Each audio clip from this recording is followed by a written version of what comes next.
here to help us ride out the current stock market tremors and political earthquakes with our savings intact. Welcome, my go-to guy for solid and sound financial wisdom, Dan Celia. Dan. Governor, it's great to be here. Nice having you here. Thank you. And I'm glad October is over. Well, I am too. You know, the stock market goes up and down and people get all nervous about it. They talk about it all the time. Should we be worried or comforted? What's the average person out there that has a 401k to think about what's happening?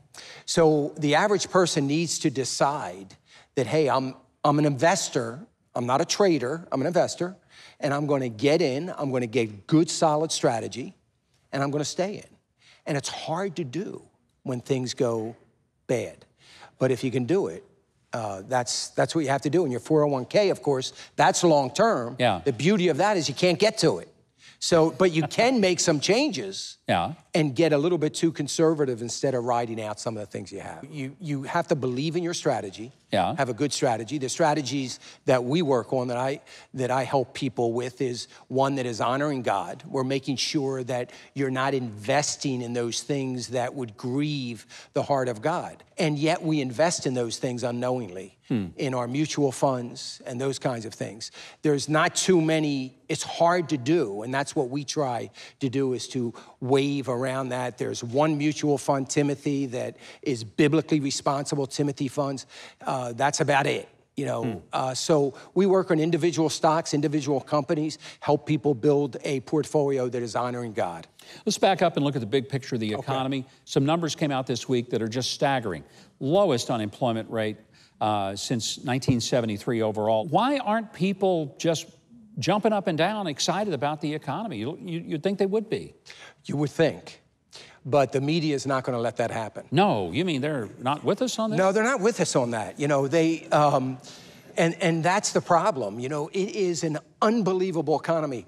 I wrote this week, I don't know how it could be possible that we couldn't get out to vote on Tuesday for this, not just the economy, but for the fact that America is moving forward, yes, economically.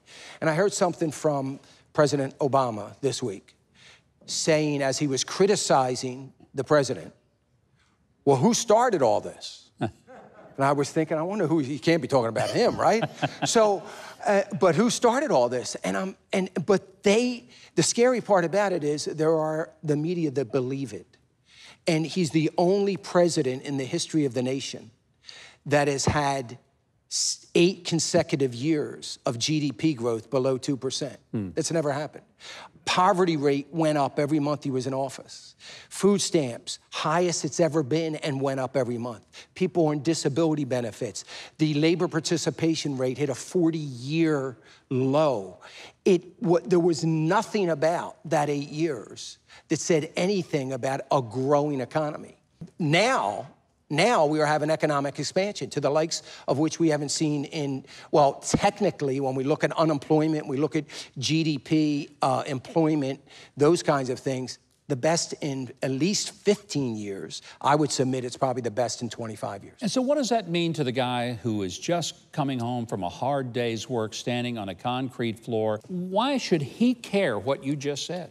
Well, first of all, when we talk about that guy, the heartbeat of America, we have the fastest, the quickest pace of employment in blue-collar workers than we've ever seen as of this month.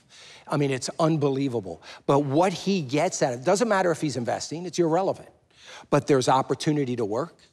There's opportunity to get ahead. There's more advancement in whatever his trade is, whatever his profession is. The opportunities that come from that is unbelievable. And that's where the average American is benefiting. And you need to understand that you feel better about your job. You feel better that you're not going to get laid off, that it's still going to be there a month from now. And when unemployment gets that low, it means that there is a competition for the guy who's willing to work. If this guy who I'm working for won't pay me very well, there's a guy over here that's desperate for somebody to work in his company, and he will pay me more. So the value to that guy of low unemployment is He's worth more right now. That's happening right now. Wage growth up the highest it's been in 15 years. Because the plumber or the IT wizard can go in and say, hey, I love this company, been here 12 years, but the guy down the road's offering me $1.75 more an hour. I gotta go, I got a family. Yeah. And the employer says, I'll give you $2. Yeah. You gotta stay. Because they can't afford to lose anybody because there's no one coming in behind them. And these are companies that are growing. My thanks to Dan Celia for helping us all keep our heads and our money when people around us are losing both their heads and their money. And I hope you'll come back again and be with us.